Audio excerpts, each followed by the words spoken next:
Masjid Kasidi. Sebelumnya saya diamanahi oleh Pak Ketua untuk mengisi kajian subuh hari ini.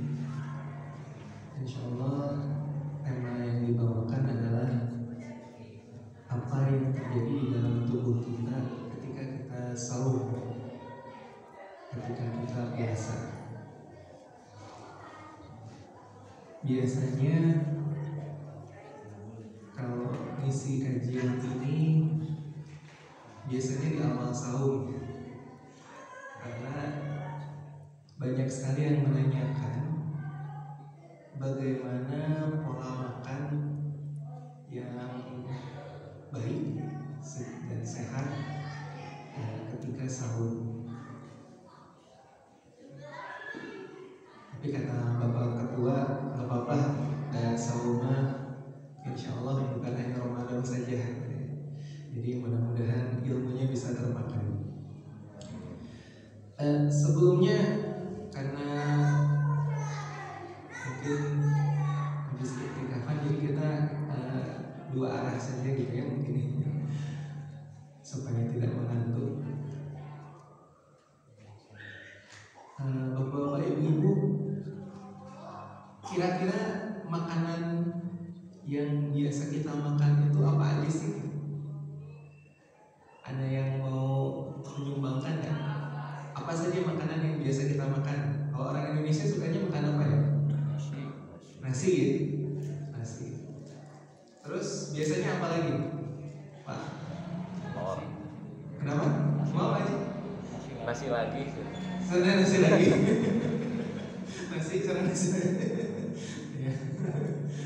Kalau kita kan mengenal dari dulu 4 sehat 5 sempurna ya, Pak ya, Bu ya. Ada nasi ya. Kemudian ada apa? Pauk ya. Kemudian ada sayur mayur ya. Kemudian ada apa lagi? Buah-buahan. Betul. Terakhir susu. Kalau orang dewasa kira-kira butuh susu nggak, Pak? Bu, orang dewasa kira-kira butuh susu nggak? Teh manis. Yang butuh susu orang dewasa atau anak-anak, Bu? Pak? Balita. Ya, nanti kita akan coba jawab ya, insyaallah. Jadi kalau kita merujuk ada sebuah hadis yang populer, tapi saya saja ada beberapa yang andrak ya. Hadis ini dinyatakan dhaif ya sebetulnya, tapi nggak apa-apa ya, kita bisa mengambil kebaikan dari hadis ini. Jadi as-shaumu tasihun, berpuasalah engkau dan insyaallah engkau akan sehat. Nah, puasa yang seperti apa yang sehat itu? Nah, itu kan yang jadi pertanyaan gitu ya. Kenapa? Karena ada sebuah penelitian yang dilakukan kepada orang yang berpuasa Ramadan, ya, mengukur satu intake karbohidrat. Ya, karbohidrat itu tadi ya, sumber zat pati. Kalau kita biasanya nasi, makanya kalau zakat kan selalu Pak Insan, Pak Ustaz, bisa dengan bahan makanan pokok.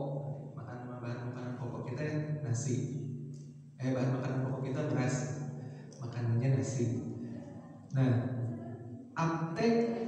intake karbohidrat ya, pada orang yang berpuasa pada hari ke-15 itu turun intake-nya. Jadi karbohidrat yang kemudian dimakan sama tubuh, yang diserap sama tubuh kita itu turun. Pada saat lebaran itu turun. Jadi grafiknya dari ini ya, terus turun. Tapi 21 hari setelah lebaran karbohidratnya naik.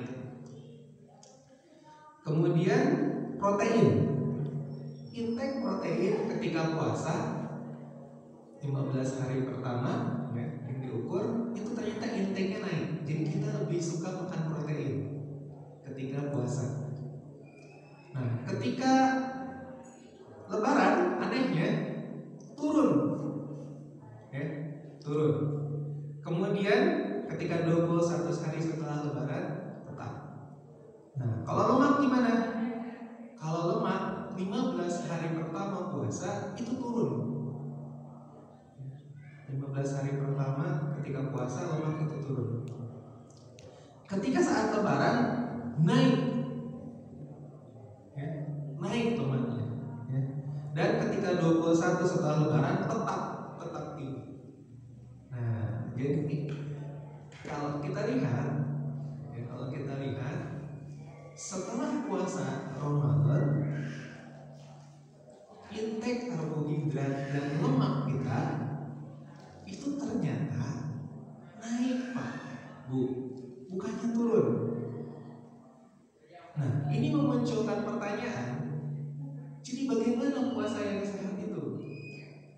Yang kemudian kita dengan puasanya kita, dengan puasa Ramadan kita itu bisa meningkatkan kesehatan kita.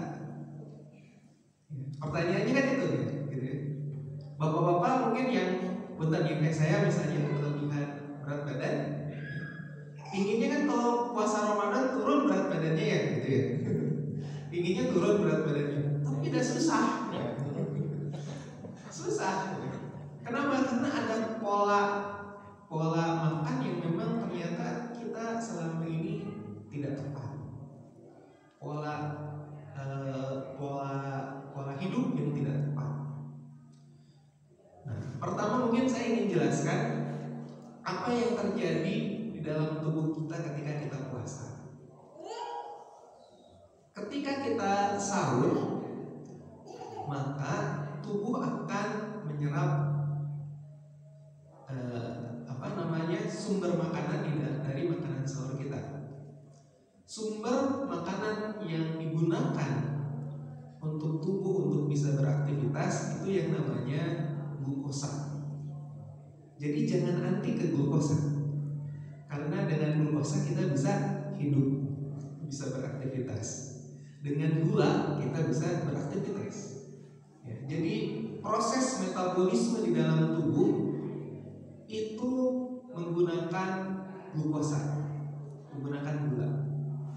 Nah, ketika sahur, ya, kadar glukosa di dalam darah kita itu tinggi, naik.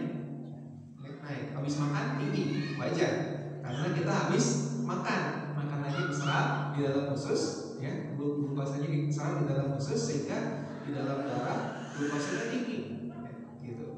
Nah, makanya ini ya sebenarnya hadisnya Rasulullah SAW itu ya. Jadi kalau habis sahur jangan tidur, ya. Kan kita diminta untuk tetap beraktivitas ya, kalau bisa beriktikaf ya, sampai waktu syuruk. Ini luar biasa. Ini tuntunan Nabawi itu luar biasa gitu ya. Jadi Rasulullah itu kalau kita mau melihat pola hidup sehat itu harus lihat Rasulullah. Ini karena gula darah di dalam tubuh kita tinggi, maka gula darah ini harus dimanfaatkan dengan aktivitas. Ya. Bisa kita misalnya ketika mengaji, bisa kemudian berolahraga pagi-pagi. Tapi kalau sahur direkomendasikan tidak berolahraga pagi-pagi, ya. Gitu. Nah, kadar gula yang tinggi ini akan bertahan di dalam tubuh kita sekitar 4-5 jam. Berarti kira-kira jam 8 sampai jam 9 itu kadar gula di dalam tubuh kita turun. Nah, itu kenapa Bapak Ibu biasanya kalau jam 8, jam 9 ya lagi puasa, mulai perut kita berbunyi ya, mulai ada lapar ya. Kenapa? Insting ya. Kadar gula di dalam darah turun sehingga tubuh kita meminta, otak kita meminta kepada kita untuk makan, isi gitu ya. Karena kadar gula dalam darahnya turun. Nah, ketika sahur nggak boleh, nggak boleh. Ya, jadi keruk, ya udah Bismillah aja. Nah, ternyata tubuh kita itu luar biasa. Jadi gula itu kalau berlebih dia akan disimpan dalam bentuk lain. Ya, glukosa itu kalau dia berlebih dia akan disimpan dalam bentuk lain namanya glikogen. Glikogen itu ada di dalam hati, ya, di dalam hepat, dan di dalam sel-sel otot, ya, di dalam sel otot. Nah, ketika gula darah di dalam turun, maka dan kita tidak makan, maka otak akan memerintahkan tubuh untuk merubah glikogen itu menjadi glukosa. Jadi kalau kita berhasil menahan, ya, maka laparnya hilang. Kenapa? Dan glukosa di dalam darah kita sudah mulai naik lagi, ya, aman. Nah, glikogen ini menjadi glukosa ini penelitian menunjukkan dia akan bertahan sekitar hanya 2-3 jam. Nah, itu kenapa Bapak Ibu, ketika sholat zuhur kukur-kukan nih, lapar lagi ya, kruk gitu ya. Kenapa? Kadar gula di dalam darahnya turun. Nah, disinilah ada yang namanya gluconeogenesis. Gluconeogenesis itu apa? Gluconeogenesis itu pembentukan gula dari bahan lain selain glukosa. Ya, apa yang dirubah? Satu, lemak. Ya, yang kedua, kalau lemak tidak bisa mengkompensasi, protein. Nah, lemak ini banyak sekali terdapat di dalam sel-sel lemak di dalam tubuh kita. Ya, dan lemak ini akan bisa kita gunakan kalau kita beraktivitas. Gluconeogenesis ini akan baik sekali dalam pemecahan lemak ini kalau kita beraktivitas. Nah, ini kenapa? Ya, kalau kita kan suka ngabuburit ya, jalan-jalan gitu ya, ngeliatin liatin takjil gitu ya, jalan. Nah, itu kenapa orang yang ngabuburit itu nggak terasa lapar, tapi orang yang tidur itu lapar. Kenapa? Karena ada aktivitas yang membuat lemak itu kemudian dikonversi menjadi glukosa, sehingga apa? Kadar gula di dalam tubuhnya naik lagi. Itu kenapa kita jadi nggak lapar ketika aktivitas. Itu kenapa? Itu kenapa kita jadi nggak lapar. Dan disarankan, ya, para ahli olahraga menyarankan pada sore itu, sore itu, kalau teman-teman yang Bapak Ibu yang biasa olahraga, lakukan olahraga ketika sore. Olahraganya ringan menuju sedang, jangan olahraga berat ya. Olahraga ringan sedang, jalan, lari santai, ya, aerobik boleh. Ya. Pingpong keras tuh. Pingpong, badminton, olahraga berat. Jadi olahraga yang intensitasnya ringan sampai sedang. Untuk apa? Supaya tubuh kita bergerak, sehingga lemak di dalam tubuh kita itu dikonversi menjadi gula.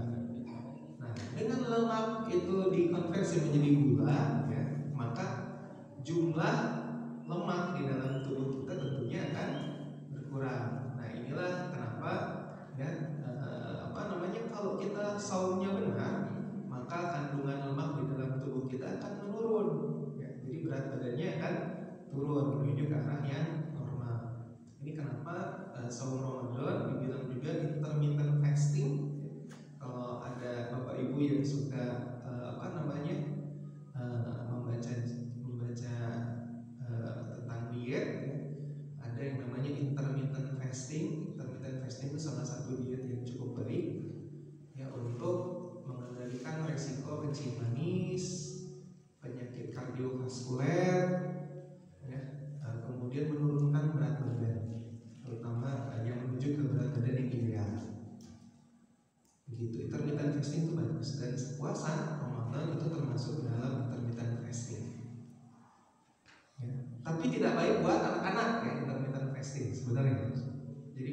ahli menyarankan kalau Bapak Ibu mau melakukan intermittent fasting ya ubahlah itu untuk pribadi saja, individu, jangan untuk keluarga gitu ya. Kenapa? Karena anak yang dalam masa pertumbuhan itu membutuhkan makronutrien dan mikronutrien dalam jumlah yang cukup banyak. Itu kenapa susu itu untuk anak-anak, karena susu itu untuk masa pertumbuhan. Begitu. Bapak-bapak, ibu-ibu boleh minum susu? Boleh minum susu, boleh Pak. Masa nggak boleh minum susu? Nah, tapi karena kita mah sudah tumbuh ya, jumlah susunya ya harus disesuaikan dengan jumlah makanan yang masuk, gitu ya.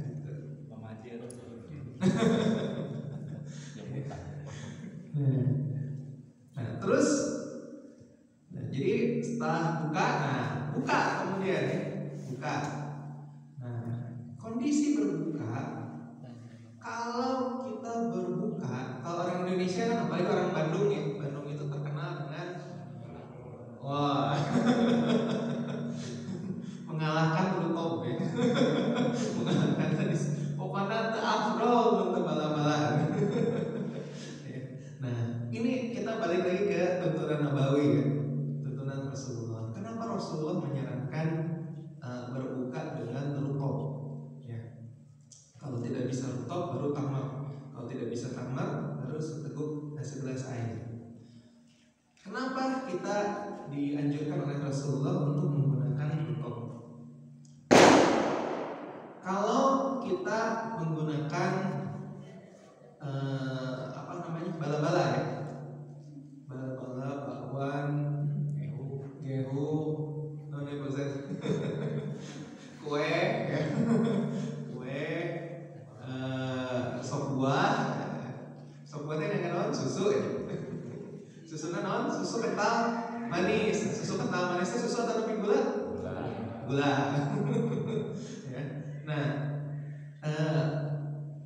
penelitian menunjukkan kalau kita menggunakan karbohidrat yang dalam bentuk tepung terigu, bakwan dari tepung terigu ya, bala-bala dari tepung terigu, kue dari tepung terigu, atau gula secara langsung, itu kadar gula di dalam darah kita itu akan menjadi cepat sekali naiknya.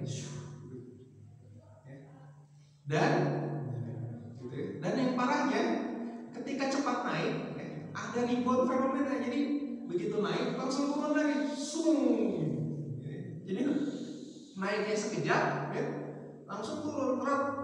Itu kenapa kalau kita berbuka sama yang sama bala-bala, gehu, yang manisan gitu ya, atau sop buah, itu kenapa kita akan jadi cepat lapar. Pas taraweh itu kerasaannya apa? Lapar. Pas taraweh. Nah, penelitian menunjukkan rutop itu gulanya itu fruktosa. Nah, fruktosa itu akan diuraikan, dipakai oleh tubuh itu sedikit-sedikit. Jadi kadar gula di dalam darah ketika kita makan rutop, itu naiknya pelan-pelan. Dan karena naiknya pelan-pelan, nah, tubuh kita bisa mengkompensasi gula darah yang tiba-tiba naik dan tiba-tiba turun itu jadi pelan-pelan. Nah, itu kenapa Rasulullah SAW nggak peneliti, nggak apa ya, ini tuntunan apa ini, ilmunya dari Allah Rasulullah. Kenapa menganjurkan rutop itu? Nah, tapi kan kendalanya apa Pak? Bu, rutop di Indonesia susah, gampang? Susah nggak dapat turun, gampang nggak dapat rutop? Awis, susah gitu. Kadang-kadang dapat rutop kan gelasnya menurut ancang matang. Padahal rutop itu adalah kurma yang matang di pohon. Beda dengan tamar, kurma yang hitam itu sudah menjalani proses fermentasi sehingga lebih lama. Kalau rutop ya, itu begitu dipetik itu harus segera langsung dimakan. Nah, ini kenapa di Indonesia susah? rutop itu. Nah, jadi kumaha tuh kalau kita nggak bisa dapat rutop? Nah, kata para ahli gizi, ganti rutopnya dengan buah-buahan yang banyak mengandung air. Contoh, semangka, melon, jeruk, ya, buah naga. Itu buah-buahan yang banyak mengandung cairan. Ya. Buah-buahan ya Pak ya, Bu, buah-buahan ya. Saya nggak bilang sop buah ya. Kalau saya bilang sop buah tadi salahin saya guru saya. Karena sop buah itu banyakkan gulanya daripada buahnya. Ya, gitu ya. Nah, jadi kenapa Rasulullah menganjurkan begitu? Nah, kemudian dari penelitian yang menunjuk kita punya kebiasaan orang Indonesia itu tidur sekitar jam 9-an ya, Pak ya, Bu ya, jam 9, jam 10 gitu. Nah, makan besar yang dianjurkan ketika puasa adalah makan yang dilakukan 2 jam paling sedikit ya, paling sedikit 2 jam sebelum tidur. Kenapa? Berbahaya. Balik lagi tadi, habis kita makan, kadar gula di dalam tubuh kita itu tinggi. Ya, kalau itu tidak dimanfaatkan dengan baik, maka nantinya akan si gula itu akan dirubah, satu menjadi glikogen, yang kedua akan dirubah menjadi asam lemak. Asam lemak ditaruh di mana? Di jaringan lemak. Jadinya apa? Jadinya meningkat lagi berat badannya, lemaknya banyak lagi. Nah, oleh karena itu, ya, karena kita punya kebiasaan tidur jam 9, jam 10, ya berarti kalau kita Isya itu kan sekitar jam 7 ya. Kemudian kita tarawih ya, selesai mungkin jam 8 atau setengah 9. Ya, kalau kita selesai setengah 9 berarti baru boleh tidur sekitar setengah 11 atau jam 11. Kalau kita makannya habis tarawih. Nah, supaya sehat ya, para ahli gizi menyarankan kita itu makan besar itu setelah sholat maghrib. Sehingga pas kalau setelah sholat maghrib sekitar setengah 7 ya. Jadi jam 9 tidur itu sudah enak ya, sudah terpakai lah ya, istilahnya begitu. Nah, jadi tadi buka usahakan dengan rutop. Kalau tidak ada rutop ya berarti dengan buah-buahan yang banyak mengandung sayuran. Kalau cek ibu-ibu, tapi Pak diminta ya tes diminta bukaan di masjid teh muka hiji nu elemen manis, muka 2 elemen asin. Kumaha tuh? Mangga. Diuikeun. Ya, insyaallah seperti itu ya. Nah, jadi buka puasa dengan buah. Buah. Bagus tuh. Saya lihat beberapa kali di sini buka ada semangka. Bagus tuh. Ya, bagus kan? Ya, itu baik sekali untuk iftar ya, untuk berbuka. Nah, kemudian sholat maghrib, setelah sholat maghrib makan. Makannya apa? Makannya 4 sehat. Ya, 4 sehat. Satu, harus ada sumber karbohidrat. Ya, nasi, ya, gandum. Nah, kita nggak pernah makan gandum ya, kita mau makannya nasi ya. Yang kedua, ada sumber protein hewani. Yang ketiga ada sumber protein nabati. Ya, sumber protein hewani, sumber protein nabati. Ya, kemudian yang keempat ada sayur-sayuran. Gitu, sayur-sayuran. Jadi cukup gitu ya. Karena buahnya tadi sebelum ketika iftar. Jadi buah-buahan itu sebelum makan, setelah makan ya Minggu sebelum makan. Kenapa harus sebelum makan? Nah, pertanyaannya begitu. Kenapa harus sebelum makan buah? Kalau dulu saya diajarin orang tua saya, buah-buahan itu makanan makanan penutup gitu ya.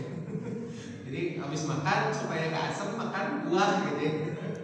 Tapi ternyata tidak begitu ilmunya. Jadi buah-buahan itu dimakan sebelum makan. Kenapa kira-kira Pak? Karena dia cepat busuk. Oke, boleh. Ada lagi alasannya? Nutrisi dari buah itu mungkin langsung cepat diserap. Nutrisi dalam buah-buahan lebih cepat diserap. Tuh. Ada lagi? Kenapa buah-buahan harus sebelum makan? Melindungi pencernaan. Melindungi pencernaan. Oke, saya kombinasikan ya. Jadi buah-buahan itu dia, apalagi yang dia mengandung banyak cairan, banyak air, dia memiliki jumlah serat yang banyak. Serat ini sangat dibutuhkan oleh sistem pencernaan kita untuk melindungi sistem pencernaan. Kalau serat di dalam usus kita sudah, kalau kita makan buah, kemudian kita serat itu masuk ya ke usus kita, ke pencernaan kita, maka serat ini akan mengembang. Satu, penyerapan glukosa, lemak, protein dalam tubuh, juga mineral, ya, air dan lain-lain, itu akan menjadi semakin baik karena ada serat itu. Yang kedua, mencegah kita dari berlebih-lebihan dengan makan. Kenapa? Karena serat itu sifatnya mengenyangkan. Jadi kita nggak terlalu banyak makan. Kita hanya makan dalam porsi yang memang benar-benar kita butuhkan. Jadi buah-buahan itu diminum. Kenapa buah-buahan itu penting dimakan sebelum makan? Ya, kalau bisa sekitar 1 jam atau 2 jam sebelum makan. Ya, makanya tadi kalau iftar pas, gitu ya, sekitar setengah jaman lah udah cukup. Gitu. Ya, jadi makan, buka buah-buahan, sholat maghrib, kemudian makan besar, ya, kemudian isya, tarawih. Nah, kemudian ada pertanyaan, habis tarawih boleh makan lagi nggak? Nggak baso. Ya, cemilan, snack dong. Boleh nggak dong? Boleh. Bagi orang-orang yang sedang masa pertumbuhan atau berat badannya kurang, boleh. Yang berlebihan kayak saya itu nggak boleh, udah makanya udah beres di situ, gitu ya. Jadi ya sudah tidur kalau mau sehat. Kalau masih minum sama, pas saya juga sembunyi. Ilmuwan teori dulu lah. Jadi kalau untuk yang sudah kelebihan berat badan tidak perlu makan, ya, tidak diusahakan tidak usah makan setelah tarawih, langsung istirahat, siap-siap untuk tidur. Nah, nanti sahur lagi ya, sahur dengan konsep 4 sehat tadi. Ya. Jangan lupa buah-buahannya. Nah, terus air, ini penting sekali. Ya. Air itu harus kita minum dalam jumlah yang cukup. Ya, harus kita konsumsi dalam jumlah yang cukup. Kenapa? Karena tubuh memerlukan air. Ya. Gimana caranya minum ketika puasa? Dari mulai buka sampai kita tidur, usahakan minum 5 gelas air. 5 gelas. Ketika sahur, ketika bangun, ya, sampai waktu kemudian imsak 3 gelas. Jadi dalam sehari tetap kita menggunakan 8 gelas. Nah, itu puasa yang sehat, ya, yang didapatkan dari penelitian dan para ahli gizi yang direkomendasikan seperti itu. Dengan kita mengikuti pola seperti itu, diharapkan tadi puasa kita mengarahkan kita kepada tubuh yang sehat, bukan puasa kemudian malah meningkatkan lemak, malah meningkatkan jumlah karbohidrat, atau puasa yang kadang-kadang terlalu ekstrim, ya. Jadi tadi kan saya bilang ada gluconeogenesis. Gluconeogenesis itu pemecahan pembuatan gula glukosa dari elemen-elemen yang lain, dari makronutrien yang lain, contohnya lemak dan protein. Tubuh biasanya akan mengkonversi dulu lemak, ya, lemak. Kenapa? Karena lemak itu dari satu rantai asam lemak saja bisa menghasilkan energi yang luar biasa banyak. dibandingkan protein jauh sekali, gitu ya. Nah, protein itu jumlah energi yang bisa dihasilkan dari protein jika dibandingkan dengan gula dan jika dibandingkan dengan lemak itu jauh sekali. Lemak itu bisa berpuluh-puluh kali lipat gula energi yang dihasilkan ketika pemecahan lemak. Nah, kalau lemaknya sudah habis, maka tubuh akan membentuk gula dari protein. Nah, inilah yang kemudian kalau bapak-bapak, ibu-ibu tahu ada anak yang dalam masa pertumbuhan dia kurang makan, kurang gizi, namanya kurang energi protein. Kenapa? Proteinnya dibilang karena proteinnya sudah digunakan untuk menggantikan peran glukosa. Kurang protein akibatnya apa? Protein sangat dibutuhkan dalam reformasi sel, dalam regenerasi sel. Jadi nggak bagus nanti perkembangannya kalau sudah terjadi kurang energi protein. Nah, puasa yang terlalu ya apa? Ya nggak makan, misalnya nggak makan sama sekali gitu ya. Nah ini nanti hati-hati bisa mengakibatkan pemecahan protein. Jadi tidak direkomendasikan juga. Jadi puasa ya seperti itu saja. Alhamdulillah kita saumnya di Indonesia ya, Pak Bu. Jadi enak sekali. Subhanallah, ini berkah buat kita ya. Jadi pas banget ya. Puasa hanya sekitar 12 sampai 14 jam gitu ya. 12 sampai 14 jam. Bayangin ada teman saya di luar negeri puasanya 22 jam, bukanya 2 jam. Baru buka udah langsung selesai. Buka sama sore bareng gitu ya. Karena antara maghrib sama subuhnya berdekatan sekali gitu ya. Itu bisa gitu kalau di luar negeri gitu ya. Jadi alhamdulillah kita berada di negara yang seharusnya membuat kita menjadi semakin sehat, yang membuat kita benar-benar sehat. Alhamdulillah ini kita di Indonesia luar biasa. Nah, kemudian itu tadi cara supaya puasa kita sehat. Kemudian pertanyaan selanjutnya, bagaimana puasa bisa membuat kita sehat? Itu kan yang sering ditanyakan ya. Puasanya kayak gimana sih kok dengan puasa kita bisa sehat? Ya, tadi ya syaratnya apa? Puasanya benar. Puasa dengan dietnya, diet itu bukan mengurangi makanan ya, bapak-bapak, ibu-ibu. Diet itu bukan mengurangi makanan. Ini ada salah kaprah. Ya, diet itu bukan hanya mengurangi makanan. Diet itu adalah makanan yang kemudian kita makan. Itu namanya diet. Jadi makanan yang kita makan itu namanya diet. Itu diet. Nah, diet itu bisa mengurangi makanan, bisa menambah volume makanan. Untuk orang yang kekurangan berat badan, berarti harus dietnya ditambah. Untuk orang-orang yang sudah kelebihan berat badan, makanannya dikurangi. Itu diet. Jadi jangan salah. Ini ada salah kaprah ya. Diet itu hanya diasosiasikan kepada mengurangi jumlah makan. Nah, ini sesuatu yang tidak tepat ya, gitu ya. Jadi harus kita analisa dulu, kita termasuk orang yang kelebihan berat badan atau kita orang termasuk bagian yang kekurangan berat badan. Gimana caranya? Cara gampangnya dengan mengukur indeks massa tubuh atau IMT. Mau mengukur IMT Pak Bu? Rumusnya ya, boleh dihafalkan, gampang ya. Berat badan dibagi ya, tinggi badan kita di dalam meter ya, berat badan dibagi tinggi badan kita dalam meter kuadrat. Berat badan dibagi tinggi badan kita yang kuadrat.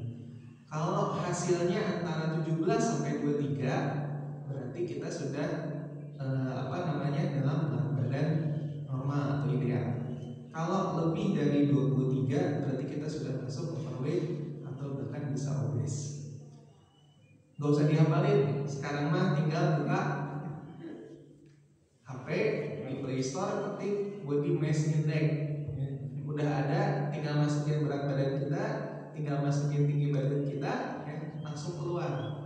Atau kalau yang punya aplikasi jam tangan pintar di Samsung Health atau di Mi Fit itu sudah ada. Ketika kita masukin berat badan dan tinggi badan, ya, langsung dia udah mengukur, kita masukin ke obes, kita masukin ke overweight, kita normal atau underweight, itu sudah mengukur di sendiri. Jadi sekarang dengan teknologi kita sangat dimudahkan. Jadi tinggal download Bapak Ibu indeks massa tubuh atau body mass index, masukkan saja, nanti kita akan tahu kita termasuk yang kekurangan atau kita yang termasuk yang kelebihan. Begitu. Lebih bagus lagi, ada yang namanya, kalau kita pengen tahu ya, ini intermezzo saja ya. Kalau kita pengen tahu bagaimana komposisi tubuh kita, detail komposisi tubuh kita, itu sekarang ada timbangan yang bisa mengukur berapa kandungan lemak kita, berapa kandungan otot kita, massa otot kita, ya. Dan itu ada yang mengeluarkan bahkan kurang dari 1 juta Pak Bu. Saya kemarin beli kurang dari 500.000 malah, gitu ya. Ada promo kurang dari 500.000. Dengan kita menimbang saja, kita sudah bisa melihat di HP kita, ya, kita termasuk yang overweight, underweight, kemudian jumlah cairan di dalam tubuh kita apakah sudah cukup atau tidak, kita termasuk yang dehidrasi atau enggak, massa otot kita seperti apa, kita bisa tahu di sini. Dan kalau buat para ahli gizi menyenangkan. Kenapa? Karena membuat menu dietnya jadi lebih mudah. Ini kita intermezzo saja. Kita kembali ke jalan yang betul. Tadi intermezzo. Bagaimana sekarang puasa itu kemudian bisa membuat badan tubuh kita menjadi lebih sehat. Ya, manfaat puasa untuk kesehatan. Yang pertama mungkin saya ingin bahas bagaimana puasa bisa meningkatkan kesehatan usus kita, atau secara umum dulu, secara mekanisme seluler. Bapak-bapak, ibu-ibu, energi utama yang digunakan oleh tubuh kita, salah satunya yang paling besar, energi yang paling besar digunakan oleh tubuh kita adalah ketika kita mencerna makanan.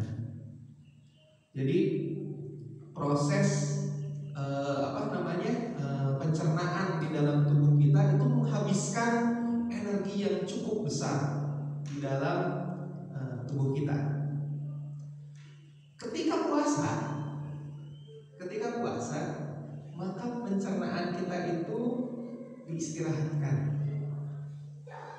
Akibatnya apa?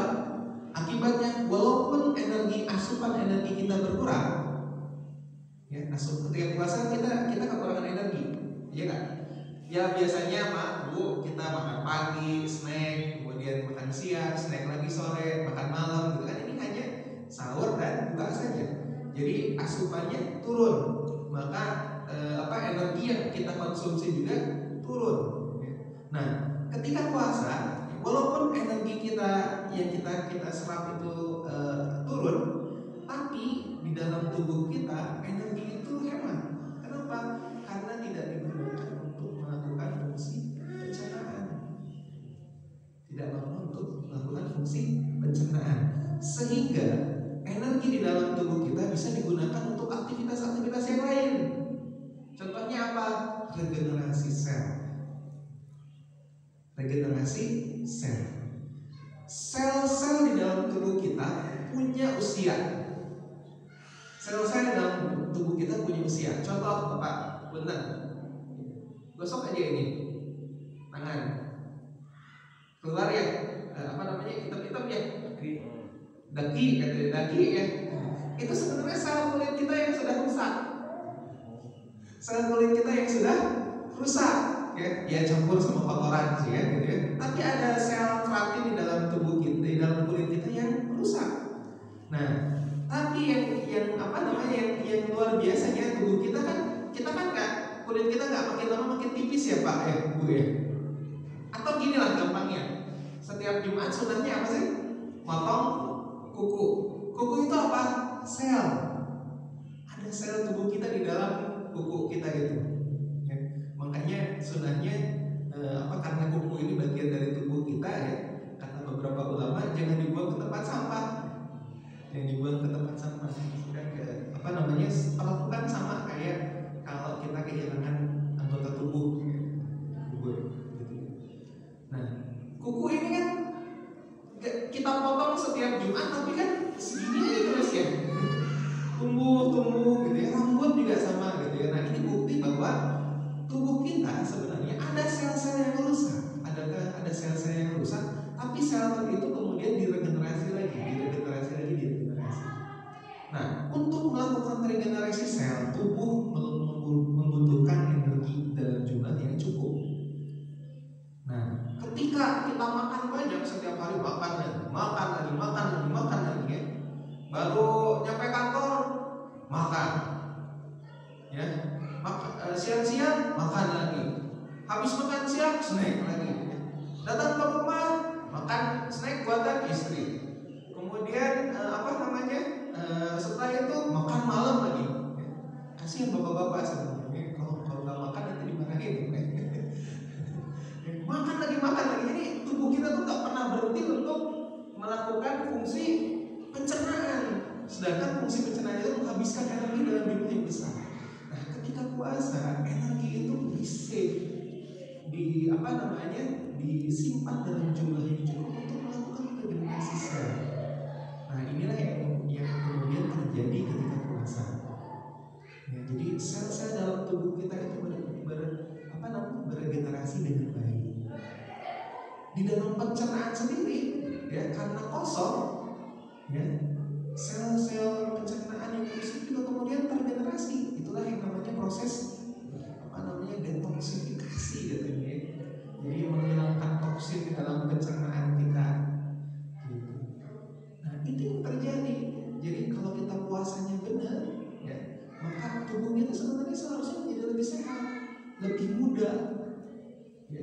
Kemudian kalau kita metabolisme terus, makan terus, pencernaan terus, ya, maka tubuh itu karena panas, metabolisme kan panas sih, menghasilkan kalor, maka terjadi proses inflamasi di mana-mana. Ya, proses inflamasi di mana-mana. Nah, inflamasi itu peradangan itu mengakibatkan sel itu rusak. Nah, ketika puasa inflamasinya diturunkan. Oleh karena itu, di otak misalnya, di otak, bagaimana manfaat puasa untuk otak? Yang pertama adalah meningkatkan fungsi kognitif dan ketahanan stres. Ya, yang pertama itu. Yang kedua, mengurangi inflamasi. Tadi saya sudah bilang inflamasi. Yang ketiga, mengendalikan hormon lapar kita. Ada hormon lapar, ya, yang dikeluarkan dari sel di otak kita. Ya. Nah, itu bisa dikendalikan ketika puasa. Fungsi inflamasinya menurun, ya. Peradangan di dalam otak kita menurun. Kemudian fungsi-fungsi kognitif akan lebih baik, ya. Kemudian ketahanan stres kita akan lebih baik. Jantung, apa manfaatnya untuk jantung? Satu, menurunkan tekanan darah. Ya, puasa akan menurunkan tekanan darah. Jadi bapak-bapak yang punya tekanan darah tinggi, puasa salah satunya puasa yang betul ya Pak ya. Sekali lagi puasa yang betul ya. Karena nanti dok saya udah puasa tapi kenapa tensi saya naik terus? Katanya bisa mengendalikan. Iya, puasanya yang betul. Kalau puasa kemudian bukannya kita balas dendam, ya kagak benar. Ya. Jadi ketika iftar itu kan waktu yang makbul untuk berdoa ya. Tapi saking kita pengen memenuhi hasrat dan hawa nafsu kita kan, habis waktu kita itu untuk itu bukan puasa yang betul Pak Bu gitu ya. Jadi bagaimana caranya puasa yang benar? Kalau puasa kita benar, tekanan darah akan turun, laju denyut jantung akan turun. Kenapa laju denyut jantungnya turun? Karena fungsi-fungsi di dalam tubuhnya juga turun. Ya, banyak yang istirahat, banyak yang rileks, sehingga nggak perlu jantung memompa dalam jumlah yang cepat. Tujuannya jantung itu memompa itu kan untuk mengalirkan darah ke dalam seluruh sel dalam tubuh kita, mengantarkan apa? Mengantarkan oksigen dan zat makanan. Kalau di dalam tubuh kita banyak yang rileks, pencernaan sudah rileks. Ya. Kemudian tadi reaksi inflamasi menurun. Jadi tubuh jantung nggak perlu memompa terlalu kencang untuk melakukan untuk ketika kita sedang berpuasa, sehingga denyut jantung turun saat istirahat. Kemudian meningkatkan ketahanan stres juga. Sel lemak, nah ini untuk yang tahu mengenai kencing manis atau diabetes mungkin tahu tentang insulin. Puasa ternyata di dalam sel lemak kita itu bisa meningkatkan sensitivitas insulin. Insulin dibutuhkan oleh tubuh kita untuk bisa memasukkan bahan makanan ke dalam sel. Ya. Jadi kenapa bapak ibu-ibu yang kena gula darah, kena kencing manis itu badannya kecil, tapi gula darahnya tinggi. Kenapa? Gula darah banyak di dalam darah, tapi dia nggak bisa ditransfer masuk ke dalam sel. Kenapa? Karena insulinnya sedikit. Sel-sel di pankreas yang kemudian menghasilkan insulinnya sudah rusak. Makanya kadang-kadang butuh suplemen insulin. Ya, itu kalau sudah parah. Kalau enggak masih bisa ditingkatkan sensitivitas insulinnya dengan obat. Nah, puasa akan meningkatkan sensitivitas insulin di dalam sel lemak. Liver meningkatkan sensitivitas insulin. Ya, di usus mengurangi inflamasi dan proliferasi sel, jelas. Jadi peradangannya diturunkan, ya, kemudian sel-sel di dalam pencernaan itu tidak terlalu cepat mengganda, ya, proliferasi. Otot meningkatkan sensitivitas insulin, ya, dan mengurangi inflamasi, meningkatkan efisiensi. Ya, gitu. Ada manfaat lain, ada proses detoksifikasi, ya. Tadi saya sudah jelaskan autofagi, ya, kemudian meningkatkan kinerja imun. Jadi imunitas, daya tahan tubuh kita meningkat ketika puasa. Meningkatkan hormon endorfin. Endorfin itu hormon apa, Pak? Hormon apa? Bahagia. Hormon bahagia dalam tubuh kita itu namanya hormon endorfin. Jadi puasa, kenapa kita jarang marah ketika puasa? Hormon endorfinnya meningkat. Ya, gitu ya. Kemudian endorfin, growth hormone, ya, kemudian penurunan berat badan, menurunkan kadar kolesterol dan trigliserid, menurunkan gula darah pada pasien diabetes. Terakhir mungkin yang ingin disampaikan, jadi apa yang kita harus pelajari dari puasa Ramadan? Satu, puasa itu menyebabkan energi total kita berkurang, ya, sehingga mengakibatkan rangkaian mekanisme seluler yang memberikan dampak baik untuk tubuh kita. Yang kedua, pelajaran berharga dari puasa Ramadan adalah makan minum tidak melampaui batas. Itu yang ingin diajarkan, kan, ya, gitu ya, supaya kita tidak berlebihan dalam makan dan minum. Kita harus merasakan kondisi lapar, gitu ya. Yang ketiga, manfaat puasa Ramadan akan optimal kalau, Pak, Bu, kalau kebiasaan baik yang kemudian kita lakukan di dalam bulan Ramadan, ya, itu kita pertahankan setelah Ramadan. Jadi maksudnya pola makannya dipertahankan, puasanya dilanjutkan dengan puasa-puasa sunnah, ya, sehingga tubuh kita juga meresponnya lebih baik. Ini saya bicara tentang kesehatan, ya. Nanti kalau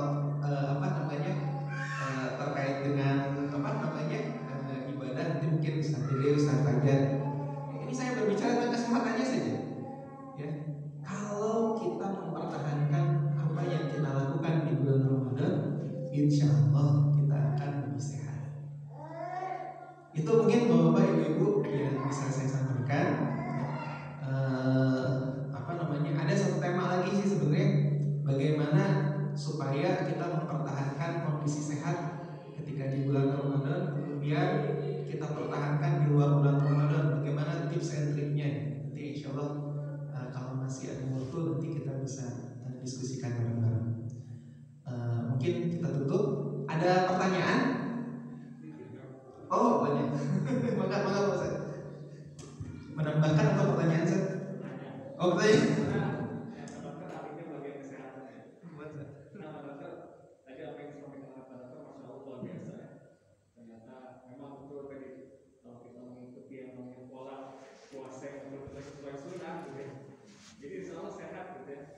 Nah, ada satu pertanyaan nih Pak Ustadz, mungkin tadi kan dijelaskan terkait dengan unsur-unsur makanan kan. Nah, kira-kira sebetulnya ada nggak sih hubungan dengan unsur-unsur makanan yang kita katakanlah konsumsi terhadap katakanlah aspek emosional gitu, aspek lemah lembut. Kalau misalkan kita makan ini ternyata secara kesehatan bisa katakanlah meningkatkan kelembutan hati misalkan. Kalau misalkan kita konsumsi ini misalkan ternyata itu akan berdampak terhadap emosional kita misalkan seperti itu. Nah, karena kalau misalkan melihat hadisnya kan sumutasiyu gitu ya. Sumutasiyu itu kan otomatis tidak hanya kesehatan saja dan aspek batinnya juga kan spiritualitas itu kan termasuk ya di dalamnya. Nah, dari sisi kesehatan bagaimana untuk jawabannya? Semua pertanyaan sulit nih. Jujur kalau spesifik bahan makanan tertentu saya belum tahu saya belum tahu. Tapi secara umum memang ada beberapa bahan makanan yang kemudian yang kemudian bisa meningkatkan endorfin di dalam tubuh kita, bisa meningkatkan endorfin di dalam tubuh kita. Makanya kita jadi lebih bahagia, lebih senang setelah makan makanan tertentu gitu ya, ada begitu. Tapi kalau untuk bahan makanan ininya mungkin harus saya cari dulu. Tapi secara ini ada hubungan antara bahan makanan tertentu dengan kemudian fungsi spiritual di dalam tubuh kita ya, ada insya Allah.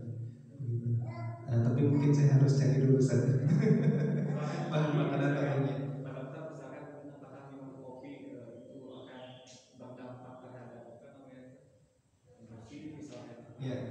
Ya ada ya.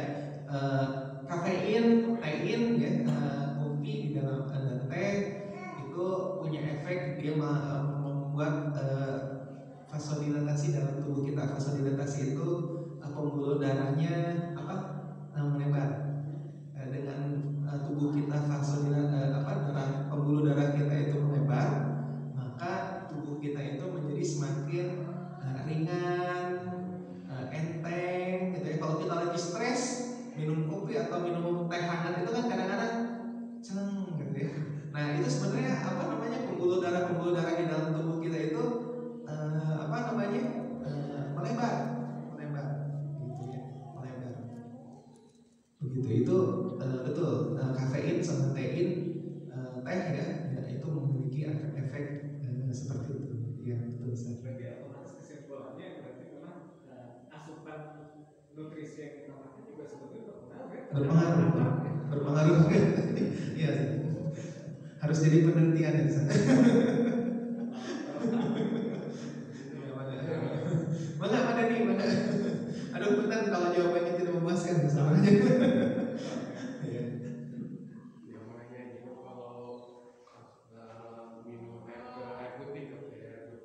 Air putih.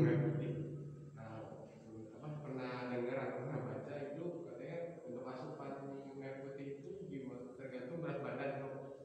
Ya. Jadi berat badan kategorinya beda-beda gitu. Misalnya saya disarankan itu lebih dari 3 liter lebih ya, 3 liter setengah. Ya. Kan kalau berpuasa itu baru minum dari jam 6 sore sampai 2 jam sebelum tidur ya. Sedangkan ada jam kerja ginjal atau itu gimana dok ya untuk mensiasati supaya asupan air putihnya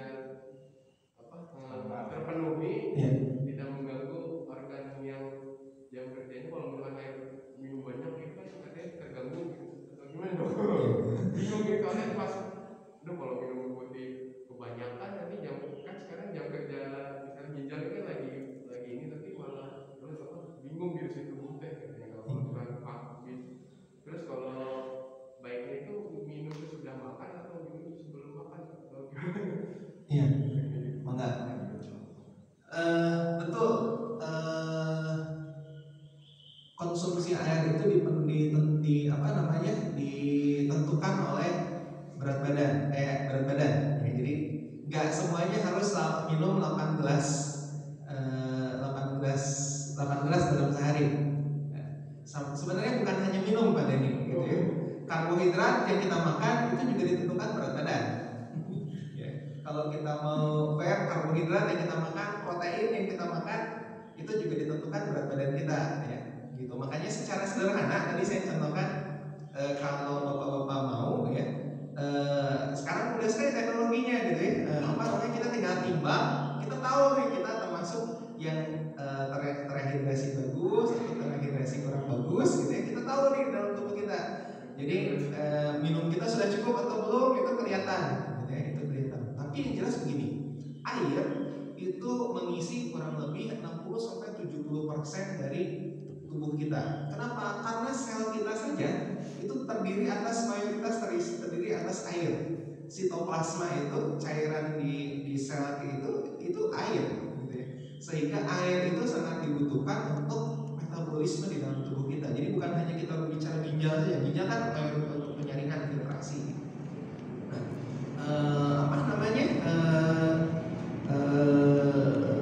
Semua sel dalam tubuh kita itu sangat membutuhkan cairan, sangat membutuhkan cairan. Jadi bagaimana kita mengontrol jumlah cairan di dalam tubuh kita yang cukup atau tidak? Ya, kalau misalnya kita nggak punya aplikasinya, kita nggak punya ini, kita bisa mengontrol kadar dehidrasi kita dengan warna urin. Ya. Jadi minum kita sudah cukup atau belum? Ya, itu bisa kita ukur dengan warna urin yang keluar. Jadi kalau kita buang air kecil, ya, kemudian kita melihat warna urin kita, kalau warnanya itu seperti air putih, ya, itu berarti kita sudah terhidrasi dengan baik, ya. Terhidrasi dengan sangat baik, gitu ya. Kemudian yang kedua, kalau misalnya sudah mulai arah kuning, apalagi merah, ya, sudah mau ke arah orange itu berarti kita dehidrasi. Nah, kapan ginjal kita yang tadi ya, konsumsi air akan merusak ginjal kita. Yang saya tahu, yang saya pelajari, ginjal akan fungsinya akan terganggu kalau tubuh kita dalam posisi dehidrasi. Dan orang Indonesia itu kebanyakan tanpa kita sadari kita dehidrasi, Pak. Saya minum 8 gelas sehari, ketika saya timbang, saya masih masuk ke dalam dehidrasi. Makanya sekarang kalau kita lihat kalau anak-anak zaman now, ya,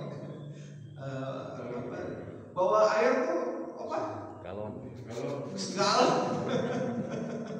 Gitu. Nah, jadi sebenarnya ada betulnya, ada nggak betulnya. Segala sesuatu yang berlebihan itu nggak baik. Ya. Jadi minum kebanyakan juga nggak baik. Nanti fungsi ginjal untuk memfilter juga nggak baik. Tapi kalau kurang itu lebih nggak baik lagi.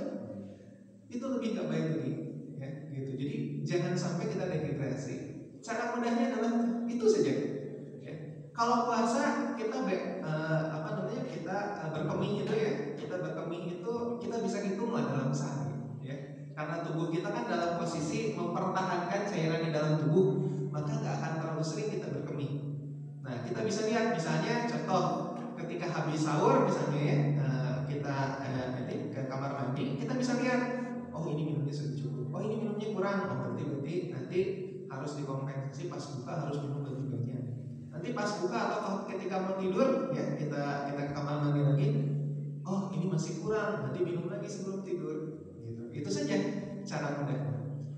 Kemudian minum air apakah sebelum atau sesudah? Saya belum pernah membaca tentang itu, Pak Dewi. Jujur saya belum pernah baca, mungkin nanti saya buat saya cari. Cuman kelihatannya sih kalau untuk minum tidak ada ini, ya, karena penyerapan di dalam usus tidak terpengaruhi apa-apa sebenarnya kalau untuk air, ya. Kalau untuk makanan dia sangat ada beberapa faktor yang akan meningkatkan penyerapan makanan di dalam usus. Salah satunya tadi serat, ya, gitu. Jadi kalau makan ya bagusnya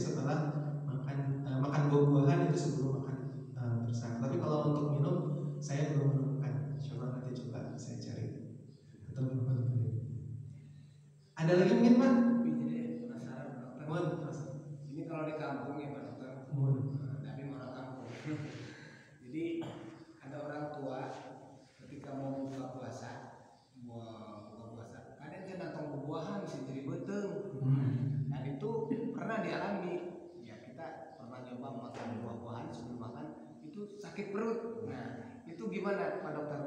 Masalah maksudnya tadi kan lebih baik makanan apa? Buah yang mengandung cairan. Buah dulu ya, makanan lain. Ya. Kalau yang terjadi seperti itu, kenapa? Kenapa kok bisa jadi sakit perut? Ya. Jadi memang penelitian ini dilakukan pada mayoritas orang yang sehat ya, dalam arti dia tidak bermasalah dengan pencernaannya. Ya. Ada beberapa buah yang kemudian dia punya kadar keasaman tinggi, contoh jeruk misalnya. Jeruk tidak kurang baik dimakan kalau kita memang punya riwayat mah kronis misalnya. Ya jangan makan jeruk, itu mah udah ada api kita siramin pakai bensin gitu. Itu pasti akan nyeri gitu ya. Nah, tapi buah yang banyak mengandung cairan itu tidak hanya jeruk gitu ya. Jadi kita bisa bisa semangka, bisa buah bisa melon gitu ya. Jadi seperti itu. Nah itu memang ya Rasul juga nyontohinnya kan rutop ya. Rasul juga tapi kan itu kendala kita ya, untuk cari rutop itu satu mahal, yang kedua sulit gitu ya. Kadang-kadang nyampe di kita kalau nggak sudah basi berjamur itu masih belum matang malah gitu ya. Sedangkan rutop itu kan harusnya matangnya di pohon. Nah itu yang susah. Buahnya panginten kokosan cenah Pak.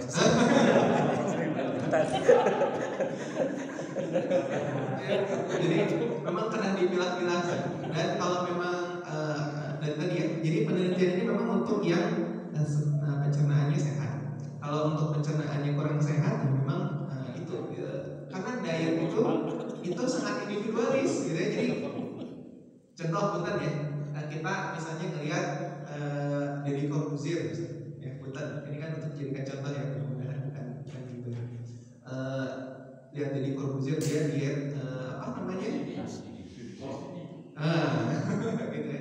Nah, mungkin diet tersebut bagi beliau bagus, tapi buat kita belum tentu bagus. Karena manusia itu sangat individual sekali. Gitu. Saya minum 8 gelas nggak cukup Pak. Gitu. Di sini saya masih merah gitu ya. Kalau saya timbang itu saya masih dehidrasi gitu. Kenapa ya? Mungkin karena berat badan saya tinggi gitu ya, sehingga jumlah selnya banyak, tidak terhidrasi dengan bagus ya. Nah, tapi bagian beberapa orang 18 mungkin berlebihan gitu ya. Jadi nggak bisa kita samaratakan orang per orang itu. Makanya bagusnya, ada baiknya memang kita bisa mengukur dengan cara-cara yang sederhana. Tapi kalau misalnya air dengan beruni ya. Kalau misalnya jumlah berat badan kita ukur dengan indeks massa tubuh ya. Jadi kalau sudah overweight ya berarti harus hati-hati. Kenapa? Karena overweight itu lampu kuning tuh. Sebelum nanti lampu merah. Lampu merahnya obesitas gitu. Obesitas itu adalah sumber penyebab tertinggi resiko kardiovaskuler ya, dan kencing manis ya, begitu. Jadi kenapa angka penyakit jantung di Indonesia sangat sudah mulai tinggi ya, mengalahkan karsinoma kanker, karena memang disinyalir pola hidup kita tidak sehat sehingga banyak yang obes. Dan hebatnya lagi, nanti mungkin bisa kita bahas di yang selanjutnya ya. Ternyata walaupun berat badan kita normal ya, kalau misalnya ya, beberapa indikator di dalam tubuh kita, misalnya lemak, kolesterol ya, gitu. Jadi ternyata bapak-bapak ibu-ibu tidak mesti orang yang gemuk kolesterolnya tinggi. Orang yang gemuk kolesterolnya tinggi nggak mesti itu. Ada yang berat badannya biasa-biasa aja, malah cenderung kecil, kolesterolnya tinggi. Mama jadi menang. Yes.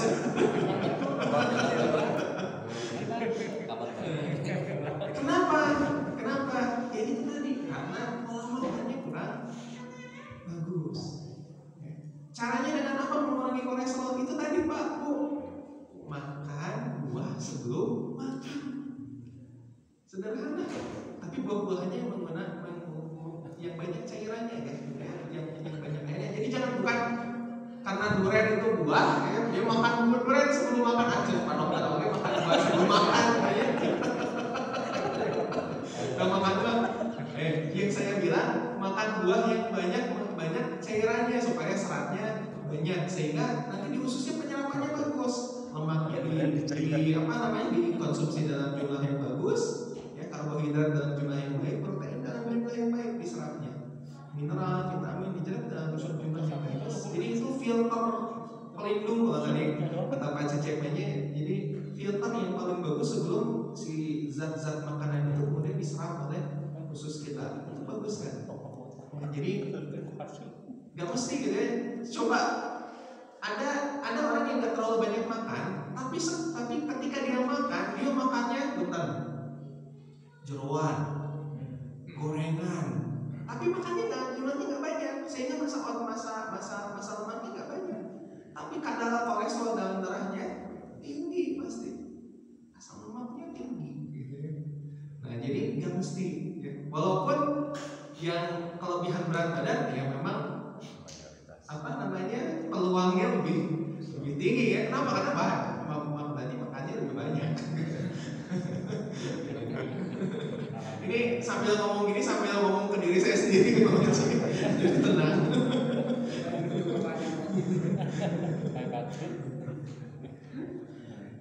Kalau boleh testimoni, saya pernah coba ya. Nah, ini harus tobat lagi ya.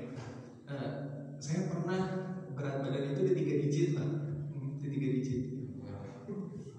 Saya ke guru saya dimarahin, kamu udah makanan nggak benar gitu. Kerjanya ya udah tahu saya kan sering jadi semalam ya, Pak Enggar nggak tahu. Saya kan sering tidur semalam 3 malam dari seminggu. Udah mah dari tidurnya nggak benar, ya. Istirahatnya nggak betul, makannya nggak betul, gitu. Makanya peluang untuk berat badan naik itu pasti tinggi kamu katanya. Ya harus benar makannya. Saya pernah tuh coba, saya nggak mengurangi, nggak disuruh ngurangin makan, nggak disuruh, cuma disuruh makan buah sebelum makan. Jangan makan, yang pertama jangan makan makan buah sebelum makan. Jadi sekitarnya kalau pagi-pagi sarapan nggak ada masalah, jam 10 makan buah, jam 4 makan buah, ya, dan makan harus 3 jam sebelum tidur, ya. Terus jangan makan snack, makan berat aja, snacknya buah-buahan aja. Itu saya terapin Pak, turun saya hampir 12 kilo saya turun. Nggak ngurangin porsi makan, nggak disuruh, udah nggak usah porsi makannya gimana dong, nggak usah diturunin, udah pokoknya terapin itu dulu aja. Jangan makan cemilannya buah-buahan aja, jam 10 sampai jam 4 itu dulu aja. 2 bulan turun 12 kilo gitu. Itu cuma dari makan buah, ini testimoni. Nah, sekarang ya karena merasa udah turun kan jadi aman gitu. Penyakitnya orangnya kita mah gitu ya, aman ya udah. Ya, nanti harus tobat lagi habis puasa. Ayo gitu. Ya mudah-mudahan insyaallah bermanfaat. Oh boleh. Kayaknya harus ada ini, dokter mau dokter hatinya. Jadi kita dicek gitu ya. Di bagian yang mana gitu. Boleh di rumah tuh saya ada timbangan ya. Kalau mau nanti kita ukur bareng-bareng, tinggal download ininya aja, tinggal download aplikasinya. Nanti pas timbang di sinkronisasi nanti ketemu Pak, keluar. Kalau boleh nanti saya bawa. Kenapa? Enggak mau.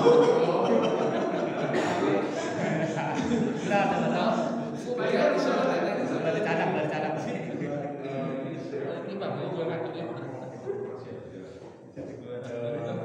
Bicara masalah detoksifikasi ya.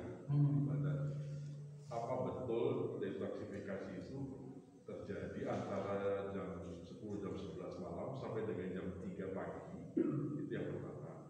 Terus yang kedua, buat mereka-mereka yang kebetulan yaitu yang kebiasaan bekerja di malam atau ibadah malam, itu kan otomatis di periode itu dia tidak istirahat, dia tidak tidur. Nah, yang terjadi gimana? Apakah bisa detektifikasi itu dialihkan ke jam yang lain itu mungkin atau tidak? Atau ya mungkin ada upaya lain, karena detoksifikasi ini kan deteksi penting sekali ya, membuang racun dan lain-lain. Betul. Kalau tidak terjadi kan otomatis racunnya nggak keluar. Betul. Nah itu kira-kira solusinya gimana dok? Buat mereka-mereka atau siapa juga yang pada dari jam 11 sampai jam 3 itu, ya kalau kayak dokter otomatis di ICU atau di gawat darurat, kalau mungkin ya yang apa yang tahajud atau yang itikaf segala macam otomatis kan itu dilakukan di mana? Nah itu gimana cara? Baik. Jadi betul detoksifikasi itu terjadinya malam. Kenapa? Karena mengikuti irama sirkadian, irama irama tubuh gitu, irama tubuh kita. Jadi ada hormon-hormon tertentu yang dikeluarkan di malam hari. Kenapa malam juga? Karena malam kita nggak aktivitas, kita tidur. Ya sehingga tadi energi di dalam tubuh kita dimanfaatkan juga untuk regenerasi dan regenerasi sel sehingga terjadi detoksifikasi. Bagaimana untuk orang yang kerjanya malam? Nah, itu tadi bisa digantikan dengan istirahat di waktu yang lain, tapi tidak akan seoptimal ketika dilakukan di malam hari. Jadi saya ngambil contoh saya lagi ya pendengar ya. Saya gitu ya, makanya ketika saya konsul dulu saya itu ke ahli gizi, nggak bisa gitu ya. Kalau mau ya stop jaga malamnya. Kalau mau stop jaga malamnya. Kalau tetap ingin jaga malam, ya sudah, berarti kontrol makanannya. Gitu. Jadi untuk fungsi yang malam hari ini nggak bisa digantikan. Gitu. Nah, bagaimana untuk orang yang tahajud? Nah ini luar biasanya lagi. Rasul itu mencontohkan tahajud itu kan di sepertiga malam akhir. Sepertiga malam akhir kita bangun. Nah aktivitas tahajud ternyata disinyalir, bukan disinyalir, sudah diteliti ada satu hormon di dalam tubuh kita yang kemudian meningkat jumlahnya di dalam tubuh ketika kita sedang tahajud.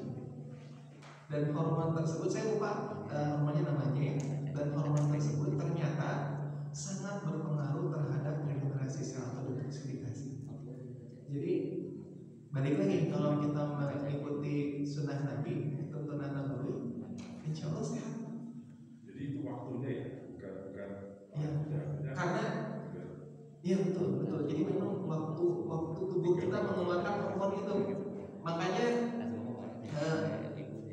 mungkin kalau ada yang yang suka periksa kolesterol atau asam urat, itu kan bagusnya diperiksanya pagi hari ya Pak. Kenapa? Karena itu tadi mengikuti irama tubuh, irama sirkadian. Karena ada hormon-hormon tertentu yang hanya dilepaskan memang pada waktu malam, gitu. Hanya dilepaskan pada waktu malam hari, dan hormon tersebut berpengaruh pada tadi regenerasi sel. Nah, itu tadi kalau itikaf kan otomatis ya Rasulullah juga ketika Ramadan itu kan malam-malamnya itu malam-malamnya itu. Tapi kan nggak seluruh malam gitu Pak, nggak seluruh malam diirikan. Maksud saya nggak dalam 1 tahun itu Rasul itu menghidupkan semua malamnya, enggak. Rasulullah mencontohkan kan sepertiga malam akhir. Nah sepertiga malam akhir pun aktivitasnya bukan aktivitas kerja kita kayak biasa, aktivitasnya tahajud yang benar, yang khusyuk. Itu tadi akan mengeluarkan hormon yang tadi yang justru akan membuat tubuh itu detoksifikasinya lebih tinggi. Saya punya slide-nya keutamaan tahajud. Saya lupa ini linknya di mana. Nah ada hormonnya, ada penelitiannya tuh. Nah itu hormon itu sangat bagus sekali untuk regenerasi sel, detoksifikasi seperti itu. Sepertiga malam terakhir itu paling persis itu antara jam berapa sih Pak? Jam 3, setelah jam 3 ya? Nah kalau itu jawabannya Pak Ustadz Fajar. barusan. Secara pasti mah ya jam 3 lah, jam 3 lah, tenang jam 4 juga. Gitu. Jadi waktu-waktu itu ternyata luar biasa tuh membuat tubuh kita lebih sehat. Makanya orang yang punten tahajud ketika dia benar kayak khusyuk gitu ya, pagi-paginya kan bahagia ya. Kalau ada semilanya mah jika lu paling soleh ya. Tapi bukan itu intinya. Tubuhnya tuh enak, tubuhnya enak, ringan, sehingga bahagia gitu, endorfinnya tinggi gitu ya. Itu yang dilakukan ketika kita tahajud. Obat-obatannya nggak ada Pak. Kalau detoksifikasi itu yang tidak terjadi itu dengan obat supaya keluar nggak ada ya? Nggak ada, karena mekanisme tubuh. Mungkin ada obat-obatannya, tapi saya nggak tahu, dan mekanismenya juga nggak akan sebaik natural. Ya, gitu. Memang tubuh kita diciptakan, ya itu ya, di dalam Quran ada ya, malam itu untuk istirahat. Nah, yang mengingkari itu istighfar. Yang mengingkari itu ya memang ya ada konsekuensinya begitu. Pokoknya lama nggak ada. Itu saja mungkin. Tapi ibu nggak ada tadarusan ya? Tidak ya, atas Atas kenapa? Alhamdulillah. Kita kan kalau orang-orang dulu kan makan nasi itu orang-orang dulu kita biasanya suruh orang tua itu suruh dingin dulu gitu kan. Ya. Sedangkan kita sekarang kebanyakan pengennya panas-panas gitu kan. Nasi dari kecikom, sayur hangat gitu kan. Beda sama orang-orang tua dulu. Apakah pola sehat orang tua yang dulu sama yang sekarang bagusan yang mana? Kalau sekarang kan nasi ada kecikom gitu kan. Sahur juga kita sahur hangat-hangat semua gitu dok ya. Bala-bala digoreng segala macam. Sedangkan orang-orang tua dulu kita kan nasi kan gak ada kecikom dok. Jadi dia kan diakil heula lah. Bangsa dingin. Nah, pola hidup zaman dulu sama sekarang bagusan mana? Ya jelas kalau yang saya tahu ya Pak, jadi orang-orang warisan orang-orang tua kita terdahulu itu sebenarnya walaupun bentuknya kebiasaan, tapi sesuatu yang memang karena kebiasaan itu baik, makanya dilanjutkan turun temurun gitu. Jadi sebenarnya pasti ada alasannya gitu, pasti ada alasannya. Tapi memang sekarang yang nggak bisa dipungkiri karena zaman sudah berubah gitu ya, teknologi juga makin maju, maka ada beberapa yang kemudian perlu diteliti seperti itu. Nah, yang perlu diteliti ini ada yang hasilnya, oh kenapa orang-orang dulu tuh kayak gini, oh ternyata benar. Ada yang memang oh ternyata kurang tepat. Kalau tentang panas dan dingin tadi, terlalu panas nggak baik, terlalu dingin nggak baik juga gitu ya kalau buat tubuh kita. Karena jadi yang optimal itu untuk fungsi pencernaan itu ya suhunya sesuai dengan suhu tubuh kita, Jadi terlalu dingin nggak baik, ya terlalu panas nggak akan bisa kita makan ya. Kita makan kepanasan kan dimuntah ya. Jadi kayak tadi ya, jangan makan berlebih-lebihan. Itu kan dari dulu kita diajarin kayak gitu ya, jangan berlebih-lebihan, yang berlebihan itu nggak baik. Nah ternyata kan terbukti begitu ya. Jadi kita makan berlebihan, kita olahraga berlebihan, nggak sehat juga. Seperti itu. Nah, jadi memang saya nggak bisa jawab secara overall gitu ya. Ada yang baik betul, ada yang tidak baik ada gitu ya. Jadi memang butuh kita riset lebih lanjut. Itu mungkin pesan. siap. Ada lagi mungkin? Saya takutnya tadi ibu-ibu tadarus sholat terus terus lagi ya. Enggak, kalau tidak ada mungkin kita cukupkan saja. Kita tutup.